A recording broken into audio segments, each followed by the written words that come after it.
আল্লাহ রাব্বুল আলামিন অনুগ্রহ করেছেন বলেই কিন্তু সে টাকার মালিক আজকে। আল্লাহ রাব্বুল আলামিন অনুগ্রহ করেছেন বলে তার ব্যবসাটা ভালো চলছে। সে কিন্তু নিজেই বলে যে আল্লাহ এবার ব্যবসা আমাকে সুন্দর দিয়েছেন।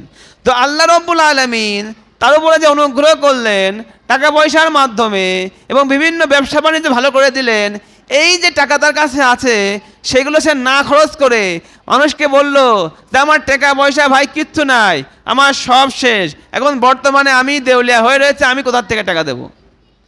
বোনরা বিভিন্ন বিপদে পড়ে আসলে, আত্মীয় স্বজনরা বিভিন্ন বিপদে পড়ে আসলে বিভিন্ন ভাইরা কিন্তু এই সমস্ত কথা বলে যে আমার কাছে টাকা নাই, আমি নিজে এই কাজ করতে পারছি না। ও একদম গোপন করে দেয় মা আতাহুমুল্লাহু মিন ফাদলি, আল্লাহ রাব্বুল আলামিন তাকে টাকা পয়সা দিয়েছিল, কিন্তু সেটা কি করে দেওয়ার সময় নিকট আত্মীয় অসহায় আসলে, নিজের বোনরা আসলে সেটা গোপন করে দেয়। এখন দেখেন আল্লাহ রাব্বুল আলামিন তাদেরকে কি বলছেন, ওয়া'তাদনা লিল কাফিরিনা। কাফের বলতে আমরা কাদেরকে বুঝি? যারা কোরআনকে অস্বীকার করে, আল্লাহকে অস্বীকার করে, তাদেরকে তো আমরা কাফের বলি। 5 ওয়াক্ত নামাজ পড়ে কিন্তু এই গুণগুলো আছে তার মধ্যে, নামাজি লোকের মধ্যে এই গুণগুলো নাই। মা বাবাকে ভাত দেয় না এমন নামাজি আছি না আমরা? বহুত আত্মীয় স্বজনকে দেখি না, বহুত আছি না? কেউ টাকা ধার নিতে আসলে বলে আমার কাছে 1 টাকাও নাই, এমন আছি না নামাজি লোক? তো এদেরকে তো আমরা কাফের বলি না, বলি? এদেরকে কিন্তু আমরা কাফের বলি না। কিন্তু আল্লাহ কি বলছেন তাই দেখেন, ওয়া'তাদনা লিল কাফিরিনা, এদেরকে আল্লাহ রাব্বুল আলামিন কাফের বলে সম্বোধন করেছেন। তাকে তো আমি অনুগ্রহ করেছিলাম, সে সেটা কি করছে? অস্বীকার। টাকার অনুগ্রহ যে তার উপরে ছিল সেটা তো সেটা অস্বীকার করলো।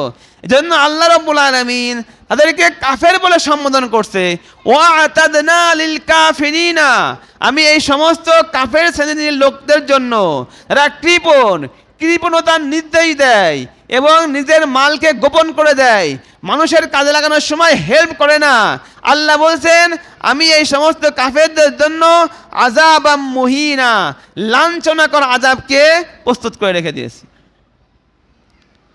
তাহলে বোঝা গেল কাফের শুধুমাত্র আল্লাহকে অস্বীকার করলে যে কাফের হয় এমন নয়।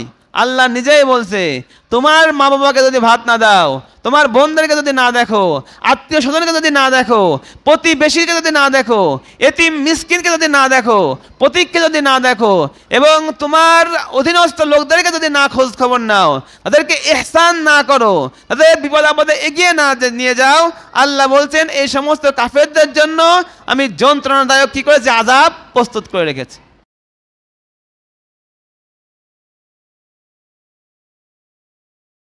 السلام عليكم ورحمة الله وبركاته.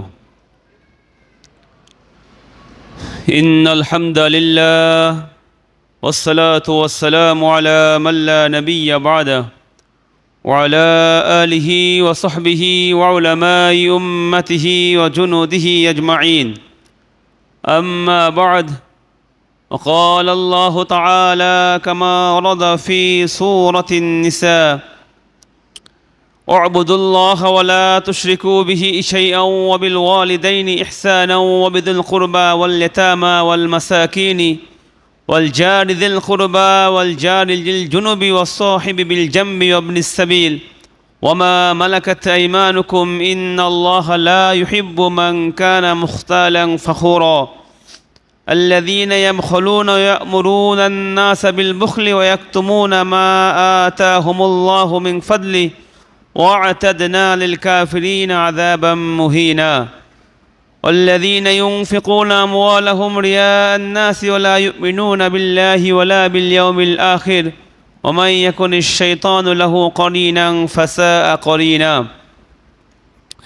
رب اشرح لي صدري ويسر لي أمري واحلل عقدة من لساني يفقهوا قولي.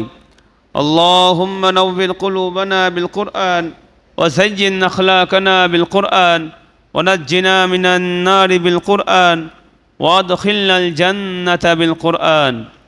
اللهم ألهمنا رشدنا وأعذنا من شرور أنفسنا. اللهم أرنا الحق حقا وارزقنا اتباعه وأرنا الباطل باطلا وارزقنا اجتنابه. اللهم ربنا وفقنا لما تحب وترضى. آمين يا رب العالمين.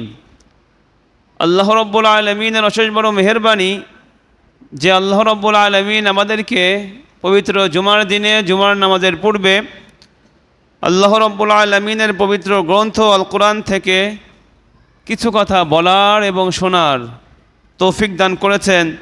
এজন্য আমরা সকলেই দিল থেকে শুকরিয়া আদায় করি, আলহামদুলিল্লাহ। সম্মানিত মুসল্লি ইকরাম, আপনারা সবাই অবগত আছেন যে আমরা গত সপ্তাহে যে আলোচনা করেছিলাম তার মূল কেন্দ্রবিন্দু ছিল হলো আমাদের প্রতিবেশী। আমাদের প্রতিবেশীর মধ্যে যদি সে আমার নিকটবর্তী আত্মীয় হয় এবং প্রতিবেশী হয় তাহলে সে আমার সব থেকে বেশি হকদার। আর যদি সে আমার শুধুমাত্র মুসলিম প্রতিবেশী হয় তারপরে সে হকদার, এবং সে মুসলিম নয়, অন্য ধর্মাবলম্বী, হিন্দু হইতে পারে, বৌদ্ধ, খ্রিস্টান, অন্য ধর্মের হইতে পারে, কিন্তু সে আমার প্রতিবেশী, তাহলে তার প্রতি আল্লাহ রব্বুল আলমিন ইহসান করার কথা বলেছেন, তার প্রতি আল্লাহ রব্বুল আলমিন সদয় হওয়ার কথা বলেছেন, তার সাথেও সুন্দর ব্যবহার করার কথা বলেছেন। এটা ছিল আমাদের গত সপ্তাহের আলোচনার মূল কেন্দ্রবিন্দু।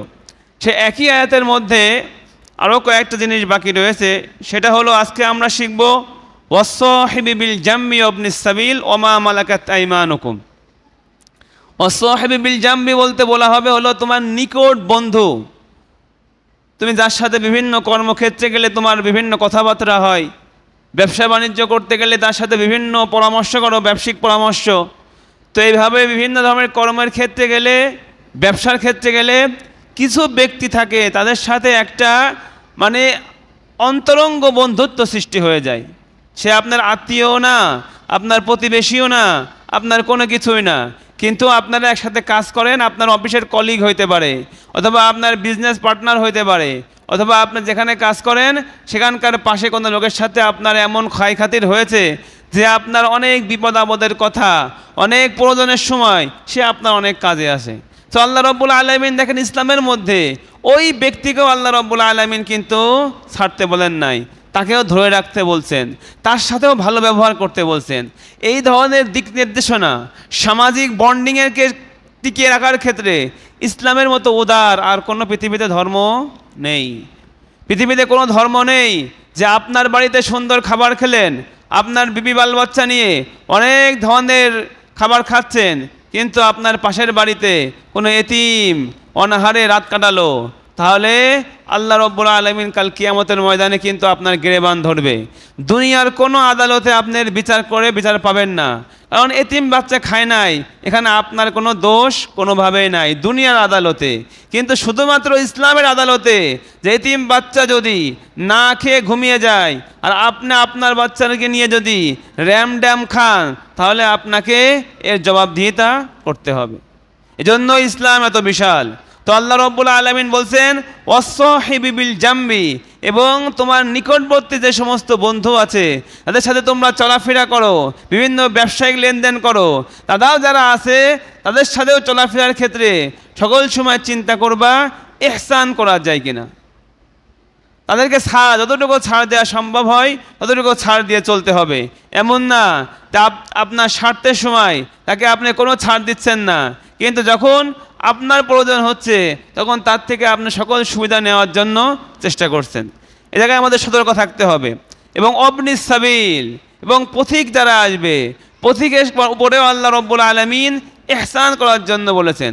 পথিক কাকে বলা হবে? পথিক বলা হবে ওই সমস্ত মুসাফির বা ওই সমস্ত লোককে যার নিজের বাড়ির অবস্থা ভালো হতে পারে, সে যেখানে বাস করে সেখানে তার অবস্থান ভালো, তার চলাচল ভালো, কিন্তু সে যে কোনো একটা সফরে আসছে বা যে কোনো এক জায়গায় ঘুরতে আসছে, বেড়াইতে আসছে, বা বিদেশে চলে গিয়েছে, যাওয়ার পরে যে কোনো কারণে তার বিভিন্ন ধরনের সমস্যা হয়ে গিয়েছে। বিদেশে গেলে বিভিন্ন সময় আকামার প্রবলেম হয়, ভিসার প্রবলেম হয়, এবং দেশে থাকলেও তার বাড়িতেও চিরাগাং বাড়ি, সেখানে আসছে, আসার পরে তার পকেট মার হয়ে গিয়েছে, তার মোবাইলও চলে গিয়েছে, মানে তার কাছে এমন অর্থ নাই যে সে এখান থেকে আবার চিরাগাং পর্যন্ত যাবে, তার বাড়িতে যাবে, তার এই অর্থ নাই। সে হয়তো বা রাত্রে খাবে, খাওয়ার সময় পকেটে হাত দেখে যে পার্স আর নেই, তার মানি ব্যাগ আর নেই। তো এই সমস্ত লোককে পথিক বলা হয়েছে, অবনিস সাবিল। তো এদের উপরেও কী করতে হবে? সদাচরণ করতে হবে। সামর্থ্য থাকলে তাকে সেই সময়ে খাবার খাইয়ে তাকে একটা অর্থ দিয়ে তাকে বলতে হবে আপনি সহি সালামতে বাড়ি চলে যাবেন। আর এখনকার যে যুগ, বিভিন্ন বিকাশ, বিভিন্ন ইলেকট্রিক যে কারেন্সি রয়েছে, হয়তোবা সে যদি সম্ভব হয় তার কোনো প্রিয়জন থেকে নিতে পারলে তো নিলই, নাহলে দেখবেন যে সে যে আপনার টাকা আবার সহি সালামতে পৌঁছে দেবে যদি সে ভদ্র লোক হয়। তাহলে পথিক বলতে আমরা কাকে বুঝবো এখন?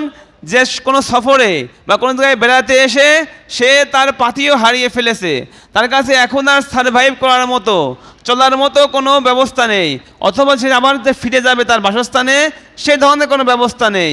এই ধরনের লোক যদি আপনার সামনে পড়ে, যদি আপনার সামর্থ্যে কোলায়, তাহলে তাকে তার বাসস্থান পর্যন্ত ফিরে যাওয়ার জন্য এবং সেই অর্থ এবং বাসস্থান পর্যন্ত ফিরে যাইতে হইলে তার তো বিভিন্ন শারীরিক খোরাকির দরকার হবে, খাবারের দরকার হবে। সামর্থ্য থাকলে এতটুকু সহযোগিতা, এতটুকু ইহসান তার উপরে করতে হবে। টাকা ফেরত নেওয়ার নিয়তে করা দরকার নাই। আপনার সামর্থ্য থাকলে 500-1000 টাকা ভাই আমি আপনাকে দিলাম, আপনি এটা নিয়ে আপনার বাড়িতে সহি সালামতে চলে যাইতে হবে। আর যদি বিদেশে থাকেন, যারা বিদেশে যান, তাহলে যদি আকামার সমস্যা হয়, বিভিন্ন ধরনের সে ডিফল্টের মধ্যে চলে যায়, পুলিশ ধরলে তার জেল হয়ে যাওয়ার সম্ভাবনা, সেক্ষেত্রে চেষ্টা করতে হবে তাকে যতটুকু পর্যন্ত সহি উপায়ে, সঠিক উপায়ে তাকে সহযোগিতা করা সম্ভব হলে ততটুকু তাকে কী করতে হবে? সহযোগিতা করার চেষ্টা করতে হবে। এখানে আরেকটা বলছে ওমা মালাকাত আইমানুকুম, এবং তোমাদের দক্ষিণ হস্ত যে সমস্ত লোকের মালিক। এখানে বলা হয়েছে যে গোলাম প্রথা, যদি তোমার কোনো গোলাম থাকে যে তার দায়িত্ব তোমার উপরে রয়েছে, তাহলে তার উপরে কি করতে হবে? সৎ ব্যবহার করতে হবে। গোলামের উপরে জুলুম করলে চলবে না। যেহেতু এখন আমাদের দুনিয়া থেকে গোলামি প্রথা চলে গিয়েছে, সেহেতু এইটার এখন ততটা কার্যকারিতা নেই।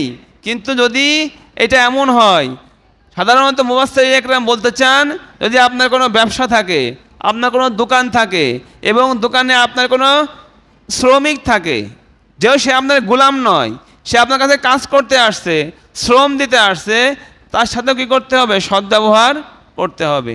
তাকে এমন কোনো কাজ দিবেন না যেটা তার সাধ্যের বাইরে। তাকে কোনো ভারী কাজ করলে সেই ভারী কাজের মধ্যে নিজেও কী করতে হবে? সহযোগিতা করতে হবে। রাসূল পাক সাল্লাল্লাহু আলাইহি ওয়াসাল্লাম বলেছেন যে তোমার আন্ডারে যে সমস্ত লোক থাকবে, তুমি যেটা খাবা তাদেরকেও কী করতে হবে? সেটা খাওয়াইতে হবে। তুমি যে ধরনের কাপড় চোপড় পরবা, চেষ্টা করবা তারাও যেন সে ধরনের কাপড় চোপড় পায়। তোমার বাড়িতে যে ধরনের খাবার তুমি রান্না করাচ্ছ, মনে করো আপনি বড় লোক, আপনার বাড়িতে রান্না করার জন্য বাবুর্চি রয়েছে আলাদা আলাদা, আপনি বিভিন্ন ধরনের খাবার বানিয়ে খাচ্ছেন তাদের মাধ্যমে, কিন্তু তারা তাদের সন্তান নিয়ে ওই সাধারণ খাবার দাবার খাচ্ছে। তাহলে সে যখন রান্না করতেছিল, সে রান্না করার সময় তার ঘ্রাণ, সে যে হাতের স্পর্শ করেছে, তারও তো একটা চাহিদা ওই খাবারের মধ্যে থাকতে পারে। এজন্য সামর্থ্য হইলে যারা আপনার অধীনস্থ লোক, আপনার কর্মচারী হইতে পারে, আপনার খেতে কাজ করে এমন হইতে পারে, আপনার বাড়িতে কাজ করে এমন হইতে পারে, এদের প্রতিও ইহসান করতে হবে। এদেরকেও আপনার খাবারের থেকে একটু কিছু, এক বাটি গোস্ত হোক, 2 পিস গোস্ত হোক, 2 পিস আলু হোক, একটু ঝোল দিয়ে তাদের বাড়িতেও পৌঁছাইতে হবে। তাহলে আমরা এখান থেকে ইসলামের উদাহরণ তো বুঝতে পারলাম। ইসলাম আমাদেরকে প্রত্যেকটা জায়গায় ধাপে ধাপে ধাপে ধাপে বুঝিয়ে দিয়েছেন। আমরা একবার এই আয়াতকে আবার পড়ে আপনারা বুঝে নেবেন যে আল্লাহ রাব্বুল আলামিন সর্বপ্রথম বলেছেন উবুদুল্লাহ, ইবাদত করতে হবে কার? আল্লাহ তাআলার। ওয়ালা তুশরিকু বিহি শাইআন, আল্লাহর ইবাদতের ক্ষেত্রে কি করা যাবে না? কোনো ধরনের কোনো শরীক করা যাবে না। ওয়াবিল ওয়ালিদাইনি ইহসানা, মাতা পিতার উপর কি করতে হবে? ইহসান করতে হবে। আপনারা শুনেছেন মাতা পিতার ওয়াজ আমরা করেছি যে আপনার জান্নাত আপনার মায়ের পায়ের নিচে, আল জান্নাতু তাহতা আকদামি উম্মাহাতিকুম, তোমাদের মায়ের পায়ের নিচে হলো তোমাদের জান্নাত। আর পিতার ক্ষেত্রে রাসূল পাক সাল্লাল্লাহু আলাইহি ওয়াসাল্লাম বলেছেন রিদাল্লাহ রিদাল ওয়ালিদি, আল্লাহর সন্তুষ্টি তোমার বাবার সন্তুষ্টির মধ্যে রয়েছে। মাতা পিতার প্রতি সদ্ব্যবহার করতে হবে। আত্মীয় স্বজন, নবিদিল কুরবা, আত্মীয় স্বজনের উপরে সদ্ব্যবহার করতে হবে, তাদের উপরে ইহসান করতে হবে। ওয়াল ইয়াতামা, এতিমদের উপরে সদ্ব্যবহার করতে হবে, ইহসান করতে হবে। ওয়াল মাসাকিন, মিসকিনদের উপরে সদ্ব্যবহার করতে হবে, ইহসান করতে হবে, অনুগ্রহ করতে হবে। ওয়াল জারিদিল কুরবা ওয়াল জারিদিল জুনুবি, আর আপনার নিকট আত্মীয় যে প্রতিবেশী আছে তার উপরে সদয় থাকতে হবে। দূরের যে প্রতিবেশী আছে তার উপরে সদয় থাকতে হবে। আপনার কলিগ বা ব্যবসায়ী ক্ষেত্রে আপনার যে ভালো বন্ধু আছে, যার কাছে আপনাকে 10,000 টাকা পান, বিপদ আপদে যে আপনাকে সহযোগিতা করে, তাকেও কি করতে হবে? আপনারও সহযোগিতা, ইহসান তাকেও করতে হবে। ওয়াবনিস সাবিল, পথিক কেউ আসলো, যার পাথিও ফুরিয়ে গিয়েছে অথবা হারিয়ে গিয়েছে, সে আবার তার বাসস্থানে যেতে পারে, এই পর্যন্ত ব্যবস্থা তাকে করে তার উপরে ইহসান করতে হবে। ওয়ামা মালাকাত আইমানুকুম, এবং তোমাদের অধীনস্থ যে সমস্ত লোক আছে, তোমার কর্মচারী হইতে পারে, তোমার ক্ষেতের কামলা হইতে পারে, তোমার শ্রমিক হইতে পারে, তাদের উপরেও কি করতে হবে? ইহসান করতে হবে। ইন্নাল্লাহা লা ইউহিব্বু মান কানা মুখতালান ফাখুরা, আল্লাহ বলছেন নিশ্চয় আল্লাহ রাব্বুল আলামিন ওই সমস্ত লোক যারা নিজে অনেক ভাব দেখায় ঘুরে বেড়ায়, নিজে হাঁটার ক্ষেত্রে অনেক ভাব দেখায় যে আমি অমুক বংশের ছেলে, আমার কাছে এত অর্থ আছে, এই সমস্ত লোককে আল্লাহ কি করেন না? ভালোবাসেন না। আর ফাখুর, যে অহংকার করে চলে, তাকেও আল্লাহ রাব্বুল আলামিন কি করেন না? ভালোবাসেন না। দুই শ্রেণীর লোক আল্লাহ রাব্বুল আলামিন অপছন্দ করেন। একটা হলো যে অনেক ভাবের সাথে সমাজের মধ্যে চলাফেরা করে, তার হাঁটা চলার ভাব দেখলে মনে হয় যে ওরে বাপ রে বাপ, কোন ধরনের সাহেব মনে হয় আসলো, মানে এরকম কাঁধ মাদ, মানে নতুন একটা স্টাইল করে হাঁটার মধ্যে। এগুলো নতুন নতুন টাকা পয়সার মালিক হইলে আপনারা বুঝতে পারেন তাদের চলাফেরার মধ্যে এই ধরনের প্রবলেম দেখা দেয়। আবার তার পরবর্তীতে আসছে ফাখুরন, মানে যারা অনেক ধনশীল, উচ্চ বংশীয় লোক, উচ্চ টাকার লোক, তারা আবার গ্রামের মধ্যে অনেক অহংকার করে চলে যে না, আমরা যা বলবো তাই হইতে হবে, আমার কথা না চললে আমি কোনোভাবে কি করব না? মানব না, আমি অমুকের ছেলে, আমার বাপ অমুক, আমার দাদা অমুক। এইগুলোকে আল্লাহ বলছেন, এগুলো আল্লাহ রাব্বুল আলামিন কি করেন না? ভালোবাসেন। মুখতালাং ফাখুরা, মুখতাল, এই মুখতাল শব্দ আসছে খয়লুন শব্দ থেকে। খয়লুন মানে আমরা বলি না, যুজ্জিনা লিন-নাস হুব্বুশ শাহাওয়াতি মিনান নিসাই ওয়াল বানিনা ওয়াল কনাতিরিল মুকান্তারাতি মিনাজ যাহাবি ওয়াল ফিদ্দাতি ওয়াল খয়লিল মুসাওয়ামা। খয়লিল মুসাওয়ামা বলা হয় একটা রাজকীয় ঘোড়ার পালকে, যে রাজকীয় ঘোড়ার পালের হাঁটার স্টাইল হচ্ছে আলাদা। সে নর্মাল ঘোড়ার মতো কিন্তু সে হাঁটে না, তার হাঁটার মধ্যে আলাদা আওয়াজ হয়, আলাদাভাবে সে হাঁটে। ঘোড়ার পালের মধ্যে অনেক উঁচু উঁচু মানের ঘোড়ার পাল রয়েছে, যেগুলো রাজা বাচ্চারা পোষে। তো ওই ধরনের ঘোড়ার পালের হাঁটার স্টাইল আলাদা, সেটাই আল্লাহ রাব্বুল আলামিন মানুষের সাথে ফিট করেছেন। ফিট করে বলছেন যে আল্লাহ রাব্বুল আলামিন মুখতাল, যারা যেমন রাজকীয় ঘোড়া যেমন স্টাইল নিয়ে হাঁটে, তোমরা যারা সমাজের মধ্যে হাঁটার মধ্যে বিভিন্ন স্টাইল নাও, বিভিন্ন ভাব দেখায় দেখায় চলো, আল্লাহ রাব্বুল আলামিন এগুলো কি করেন না? পছন্দ করেন না। এবং আল্লাহ রাব্বুল আলামিন পছন্দ করেন না আরও কি? ফাখুরা, যারা অহংকার করে চলো, নিজের দাম্ভিকতা নিয়ে চলো, নিজের অর্থের অহংকার করো, নিজের বংশের অহংকার করো, এগুলোকে আল্লাহ রাব্বুল আলামিন কি করেন না? পছন্দ করেন না। আর একটা কথা মনে রাখবেন, যাকে আল্লাহ পছন্দ করেন না, মানুষের হৃদয় থেকেও আল্লাহ রাব্বুল আলামিন তাদের থেকে দৃষ্টি সরিয়ে নেয়, ফলে মানুষও তাকে কি করে না? পছন্দ করে। আর যাকে আল্লাহ ভালোবাসে, আল্লাহ রাব্বুল আলামিন তার ভালোবাসা মানুষের অন্তরে দিয়ে দেয়, তখন মানুষ অটোমেটিকভাবে কি তাকে ভালোবাসতে থাকে। আচ্ছা, এই হলো গেল। এখন এই আয়াতের মূল যে বিষয়, এটা আমাদের বুঝতে হবে হলো যে আল্লাহর ইবাদতের পরে অন্য যেগুলো আমি বললাম, মাতা পিতার প্রতি ইহসান করা, আত্মীয় স্বজনের প্রতি ইহসান করা, এতিম মিসকিনের প্রতি ইহসান করা, প্রতিবেশীর প্রতি ইহসান করা, সঙ্গীর প্রতি ইহসান করা, এবং পথিকের প্রতি ইহসান করা, গোলামের প্রতি ইহসান করা, সকল কিছু কিন্তু জড়িত কিছুর সাথে? অর্থের সাথে। কথা কি বোঝা যাচ্ছে? আপনার কাছে টাকা থাকলেই না আপনি আপনার মাতা পিতাকেও ভালো রাখতে পারবেন, টাকা থাকলেও না আপনি আপনার আত্মীয় স্বজনকে খোঁজ দিতে পারবেন, টাকা থাকলেই না আপনি আপনার নিকট প্রতিবেশী, এতিম মিসকিন, সহযোগী সবার খোঁজ দিতে পারবেন। সবার আগে হলো টাকার দরকার।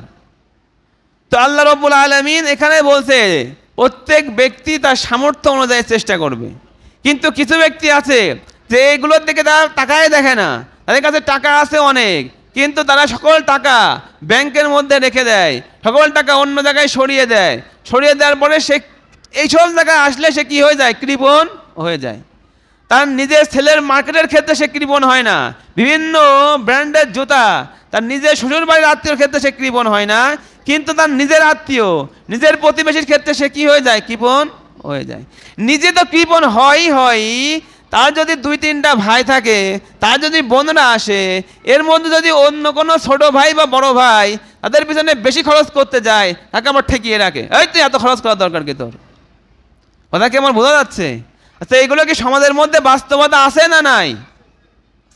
আল্লাহ রাব্বুল আলামিন সেটাই বলছেন, আল্লাযীনা ইয়াবখালুনা, আর যারা কৃপণতা করবে এই সমস্ত কাজ করার ক্ষেত্রে, মাতা পিতাকে দেখার ক্ষেত্রে, আত্মীয় স্বজনকে দেখার ক্ষেত্রে এবং প্রতিবেশীকে দেখার ক্ষেত্রে, এতিম মিসকিনকে দেখার ক্ষেত্রে এবং নিজের সফর সঙ্গী বা সহযোগীদের দেখার ক্ষেত্রে, প্রতীককে দেখার ক্ষেত্রে, নিজের অধীনস্থ লোকদেরকে দেখার ক্ষেত্রে যারা কৃপণতা করে, আল্লাযীনা ইয়াবখালুনা, যারা বখিল হয় বা কৃপণতা করে, ওয়ায়ামুরুনা আন-নাসা বিল বুখলি, এবং লোকদেরকে আদেশ করে কৃপণতার, মানে নিজে তো দেবেই না, অন্যকে বলবে তুইও কি করিস না, দিস না, এত খরচ করা ঠিক না, নিজের টাকা নিজে রেখে দে, ওই অমুক ব্যাংকে রাখ, অমুক ডিপিএসে রাখ, বিপদে কাজে লাগবে, বিপদের সময় কিন্তু তোকে কেউ দেখবে না, এ ধরনের বুদ্ধি দেওয়া কিন্তু ব্যক্তি সমাজের মধ্যে আছে। আল্লাহ রাব্বুল আলামিন তাদেরকে বলছেন, আল্লাযীনা ইয়াবখালুনা ওয়া ইয়া'মুরুনা আন-নাসা বিল বুখল, তারা কৃপণতা করে এবং লোকদেরকে কৃপণতার নির্দেশ দেয়।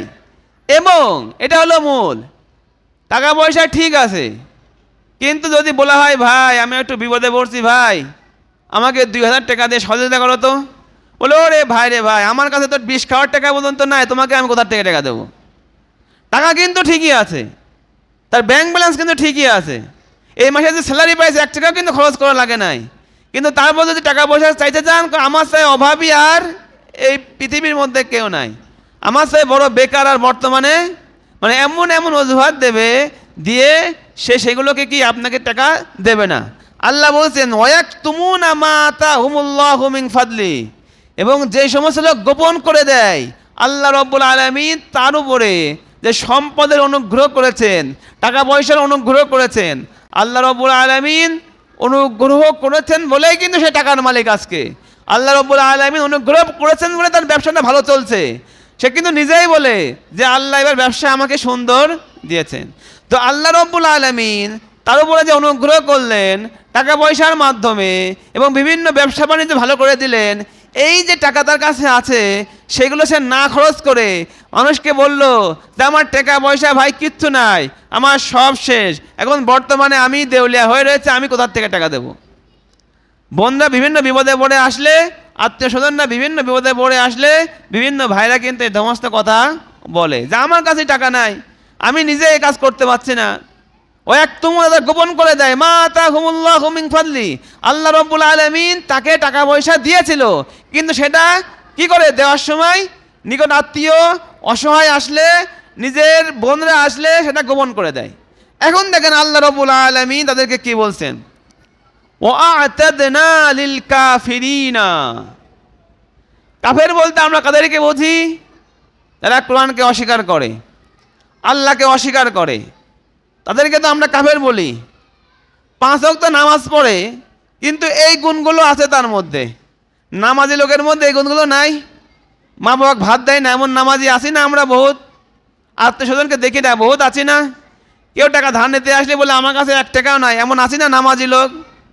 তো এদেরকে তো আমরা কাফের বলি না, বলি? এদেরকে কিন্তু আমরা কাফের বলি না, কিন্তু আল্লাহ কি বলছেন তাই দেখেন, ওয়া'তাদনা লিল কাফিরিনা, এদেরকে আল্লাহ রাব্বুল আলামিন কাফের বলে সম্বোধন করেছেন। তাকে তো আমি অনুগ্রহ করেছিলাম, সে সেটা কি করছে? অস্বীকার। টাকার অনুগ্রহ যে তার উপরে ছিল সেটা তো সেটা অস্বীকার করলো, এজন্য আল্লাহ রাব্বুল আলামিন তাদেরকে কাফের বলে সম্বোধন করছে। ওয়া'তাদনা লিল কাফিরিনা, আমি এই সমস্ত কাফের শ্রেণীর লোকদের জন্য যারা কৃপণতার নির্দেশ দেয় এবং নিজের মালকে গোপন করে দেয়, মানুষের কাজে লাগানোর সময় হেল্প করে না, আল্লাহ বলছেন আমি এই সমস্ত কাফেরদের জন্য আযাবাম মুহিনা, লাঞ্ছনাকর আযাবকে প্রস্তুত করে রেখে দিয়েছি।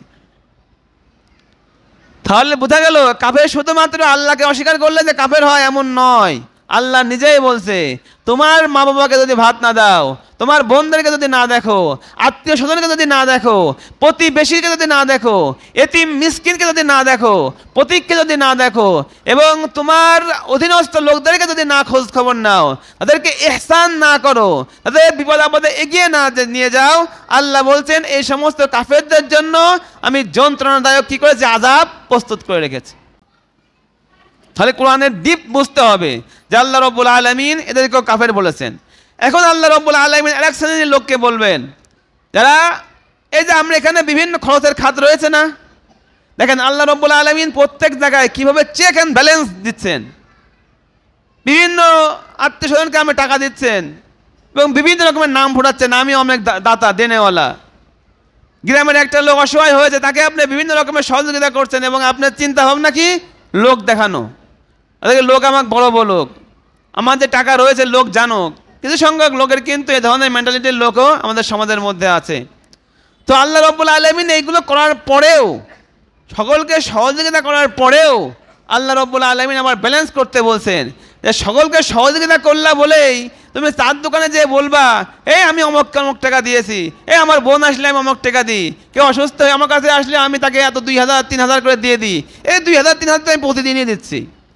এই ধরনের কথাবার্তা না আসে সেটা আল্লাহ রাব্বুল আলামিন বলে দিচ্ছেন, ওয়াল্লাযীনা ইউনফিকুনা আমওয়ালাহুম, যে সমস্ত লোক খরচ করবে তাদের মাল, আমওয়ালাহুম, উদ্দেশ্যটা কি, রিয়া আন্নাস, লোক দেখানো, নাস মানে লোক, রিয়া মানে দেখানো, লৌকিকতার জন্য, লোক দেখানোর জন্য, বড় বড় গাল গপ্প করার জন্য টাকা খরচ করবে। ওয়ালা ইউমিনুনা বিল্লাহি ওয়ালা বিল ইয়াউমিল আখির, আল্লাহর প্রতি বিশ্বাস করবে না এবং আখিরাতের প্রতি বিশ্বাস করবে না। ওয়ামাই ইয়াকুনিশ শাইতানু লাহু করিনান ফাসা করিনা, এই সমস্ত লোকের সঙ্গী হবে হলো শয়তান। এই সমস্ত লোকের সঙ্গী কে হবে, শয়তান। আল্লাহ বলছেন যার সঙ্গী শয়তান তার সঙ্গী কতই না নিকৃষ্ট সঙ্গী। অর্থাৎ যে সমস্ত লোক এই সমস্ত কথা বলে বেড়ায়, আল্লাহ বলছেন তাদের সঙ্গী হলো শয়তান। আর শয়তান সঙ্গী হওয়ার কারণেই সে যে দান করেছিল তার জন্য যে সওয়াব হয়েছিল, সেই সওয়াবটা সে নিজে নিজে নষ্ট করলোই, আবার লোকদের বলে কি করলো, দান করে বিভিন্ন কটু কথা বললো, বিভিন্ন অনুগ্রহ দেখাইলো। তো আল্লাহ বলছেন যার সঙ্গী হলো শয়তান, শয়তান কতই না নিকৃষ্ট সে সঙ্গী। শয়তান হলো সব থেকে কি, নিকৃষ্ট সঙ্গী। এখানে আল্লাহ রাব্বুল আলামিন যেটা বলছেন এটা হিন্দুদেরকেও বলা হয়েছে। হিন্দু খ্রিস্টান সমাজের মধ্যে যারা দান করে লোক দেখানোর জন্য, যারা আল্লাহর প্রতি বিশ্বাস করে না, আখিরাতের প্রতি বিশ্বাস করে না, সেটা আল্লাহ বলছেন তারা লোক দেখানো দান করে, তাদের আসল তাদের বন্ধু হলো শয়তান। আর শয়তান তাদেরকে ঈমানের দিকে নিয়ে যায় না, শয়তান শুধুমাত্র তাদেরকে লৌকিকতা দেখাতে বলে। হিন্দুদের মধ্যে অনেক কিপটা হিন্দু আছে, এমনি টাকা পয়সা খরচ করে না, কিন্তু মেয়ের যখন বিবাহ হয় তখন অনেক টাকা খরচ করে। মেয়ের যখন শ্বশুর বাড়ির আত্মীয় স্বজন আছে অনেক টাকা খরচ করে। জন্য মূল কথা হলো অর্থ খরচ করতে হবে কার সন্তুষ্টির জন্য, আল্লাহ রাব্বুল আলামিনের সন্তুষ্টির জন্য। আল্লাহ রাব্বুল আলামিন এটাই আবার বলে দিচ্ছেন, ওয়ামাযা আলাইহিম লাউ আমানু বিল্লাহি ওয়াল ইয়াউমিল আখির, কি সমস্যা ছিল তাদের জন্য, কাফের মুশরিকদের জন্য। কাফের মুশরিকদের বিশেষ করে বলা হয়েছে, কাফের মুশরিকদের জন্য কি সমস্যা ছিল, ওয়ামাযা আলাইহিম, হোয়াট হ্যাপেন্ড টু দেম, তাদের কি সমস্যা ছিল, লাউ আমানু বিল্লাহি ওয়াল ইয়াউমিল আখির, যদি তারা আল্লাহ এবং আখিরাতের প্রতি বিশ্বাস করত, ওয়ানফাকু মিম্মা রাযাকাহুমুল্লাহ, এবং আল্লাহ রাব্বুল আলামিন যে রিজিক দিয়েছেন সেটা তার জন্য খরচ করত এবং তার সন্তুষ্টি আশা খরচ করত, তাহলে তাদের জন্য কতই না ভালো হতো। ওকান আল্লাহু বিহিম আলিমা, আল্লাহ রাব্বুল আলামিন তাদের মনের মধ্যে যেটা আছে সেটা আল্লাহ জানেন। তুমি কি লোকগুলোর জন্য খরচ করছো নাকি তুমি আল্লাহর সন্তুষ্টির জন্য খরচ করছো, এটা কে জানেন বলেন, আল্লাহ রাব্বুল আলামিন জানেন।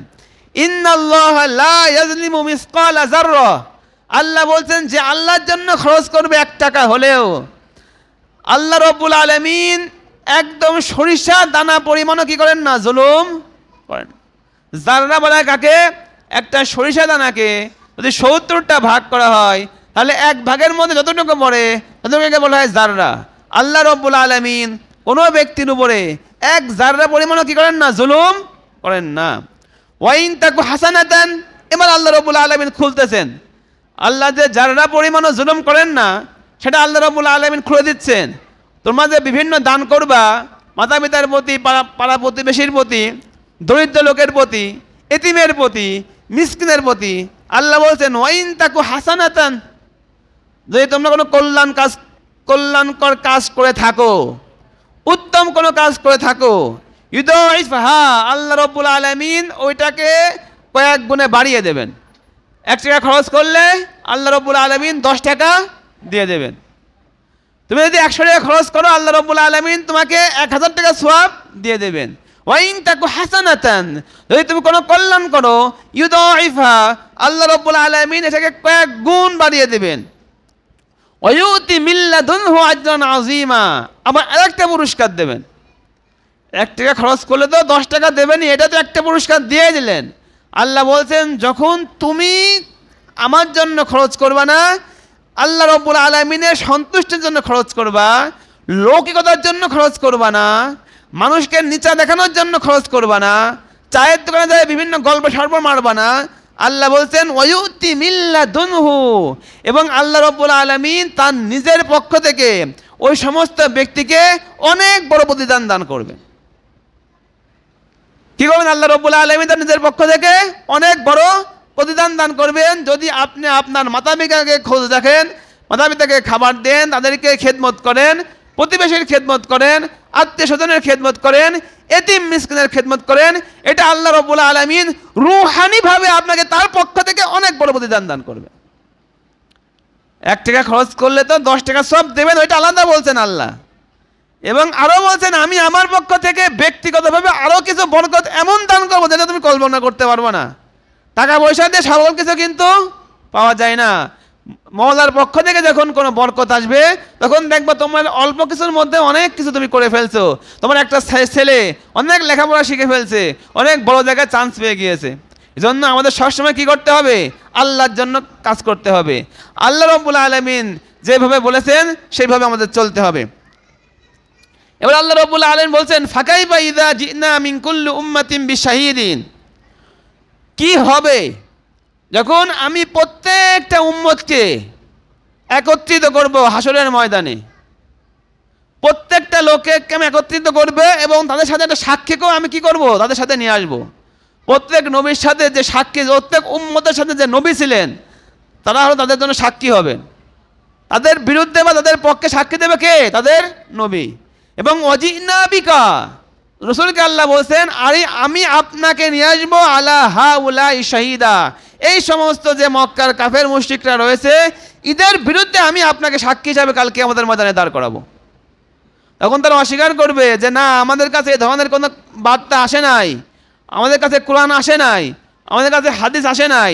তখন রাসূল পাক সাল্লাল্লাহু আলাইহি ওয়াসাল্লামকে আল্লাহ রাব্বুল আলামিন আমাদের বিরুদ্ধে সাক্ষী হিসাবে উপস্থিত করবেন।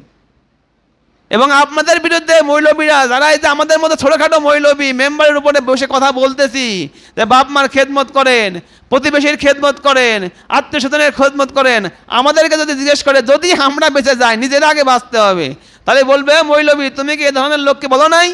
তখন আমরা কি বলবো? আমরা তো বলেছি আল্লাহ। তখন আল্লাহ রাব্বুল আলামিন প্রত্যেকের বিরুদ্ধে একজনকে কি করবেন? সাক্ষী দাঁড় করায় নেবেন। আল্লাহ রাব্বুল আলামিন তার মোকদ্দমায় কোনো সময় আপনাকে সাক্ষী ছাড়া রাখবেন না। সাক্ষী আপনার পক্ষেও থাকবে, সাক্ষী আপনার বিপক্ষেও থাকবে। আপনাকে যেদিকে যাবেন সেদিকেই আপনি যাচা পাবেন। ভালো কাজ করলে ভালো প্রতিদান পাবেন, খারাপ কাজ করলে তার যে শাস্তি সেটা আপনাকে ভোগ করতে হবে। ইয়াউমা ইযিন, এদিন সকল সাক্ষীকে উপস্থিত করা হবে। এরা গুনাহগার, তারা কি আশা করবে? ইয়াউমা ইযিন ইয়াদ্দুল লাযিনা কাফারু, এরা কুফরি করেছিল তারা মন থেকে চাইবে। ওয়া আসর রাসূলা, এরা রাসূলের কথা মানে না, রাসূলকে অস্বীকার করেছে, কোরআনকে অস্বীকার করেছে, হাদিসকে অস্বীকার করেছে।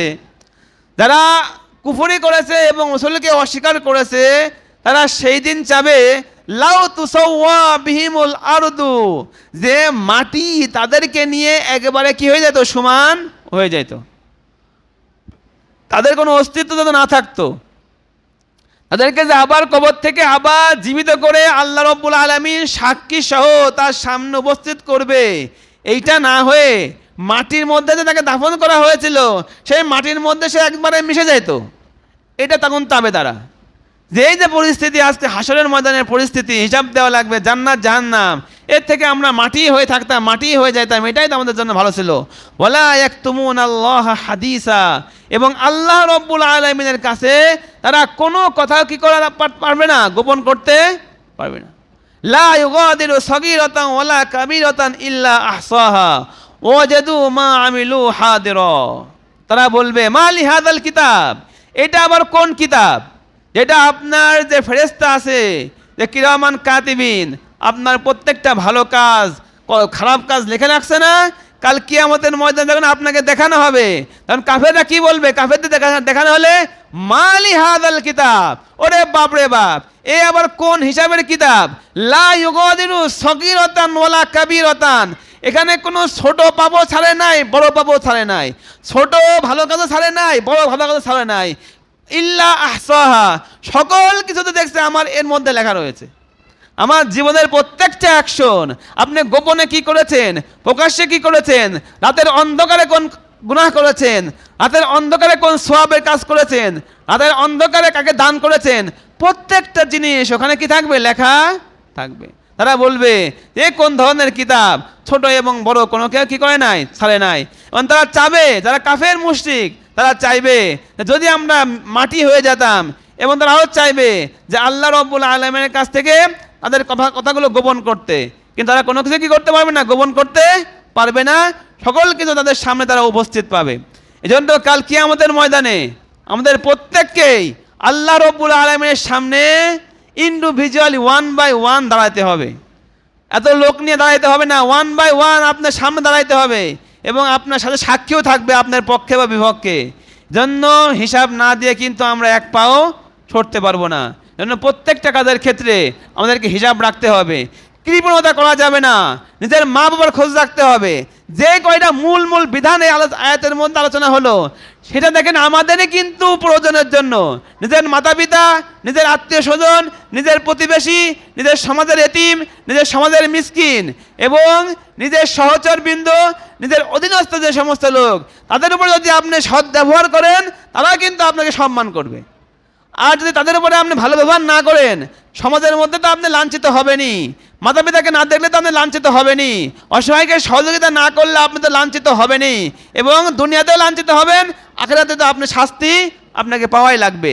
আল্লাহ রাব্বুল আলামিন আরো ধমক দিয়ে বলেছেন, আমি যারা তাদের মাতা পিতাকে, তাদের আত্মীয়কে, প্রতিবেশীকে, অসহায়কে, এতিমকে, মিসকিনকে যারা দেখে না, তাদের জন্য, এই সমস্ত কাফেরদের জন্য আল্লাহ রাব্বুল আলামিন কাফের বলেছেন, এই সমস্ত কাফেরদের জন্য আমি লাঞ্ছনক আযাবকে কি করেছি, রেডি করে রেখেছি।